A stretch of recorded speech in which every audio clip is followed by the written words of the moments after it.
গরম গরম ভাতের সাথে এরকম একটা শাক ভাজি যদি আমার সামনে কেউ এনে দেয়, বিশ্বাস করেন আমার ভাত খেতে আর কিছুই লাগবে না।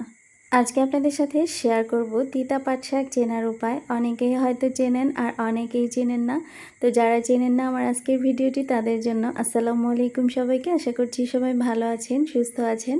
তো মূল কথায় আসা যাক, আমি বাজারে অনেক দিন ধরে তিতা পাট শাক খুঁজছিলাম, কিন্তু তিতা পাট শাকটা একটু রেয়ার, পাওয়া যায় না সব সময়। তো মিষ্টি পাট শাক যেরকম পাওয়া যায় বাজারে গেলেই, তো তিতা পাট শাকটা পাওয়া যায় না। আর সবজিওয়ালারা না স্বীকার করতে চায় না যে এটা তিতা, ভাবে যে তিতা বলে নিবে না, কিন্তু আসলে এরকম ব্যাপার না। অনেকেই তিতা পাট শাকটা পছন্দ করে। তো এই তিতা পাট শাকটার এই পাতা হচ্ছে একটু ছোট, আর যে ডোগাটা এটা একেবারেই চিকন হয়।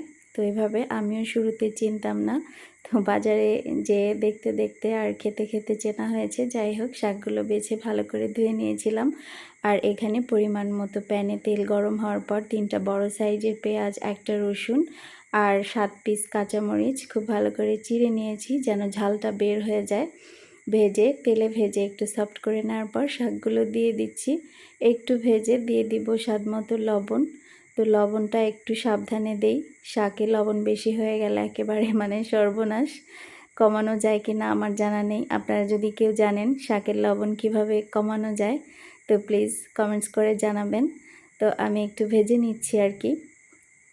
তো আর তো কিছু উপকরণ দেওয়ার নাই, এখন জাস্ট একটু হাই হিটে বা লো মিডিয়াম হিটে ভেজে নিব।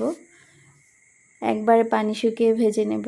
দেখা যায় যে তিতা পাট শাক বা মিষ্টি পাট শাক যাই হোক না কেন, একটু পানি থাকলে খেতে একেবারেই ভালো লাগে না।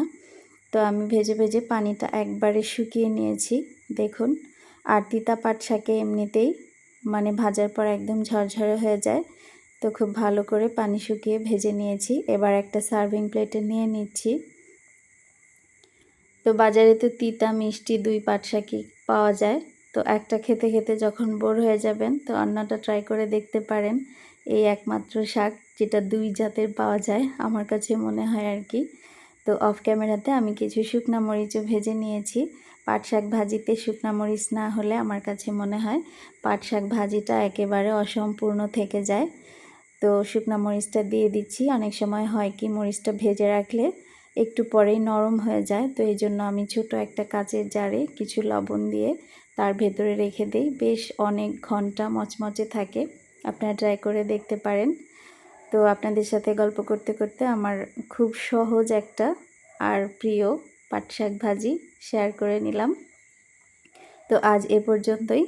যারা অনেক সময় ধৈর্য নিয়ে আমার ভিডিওটি দেখেছেন, আপনাদের সবাইকে অনেক ধন্যবাদ। সবাই ভালো থাকবেন, সুস্থ থাকবেন। আজকের মতো আল্লাহ হাফেজ।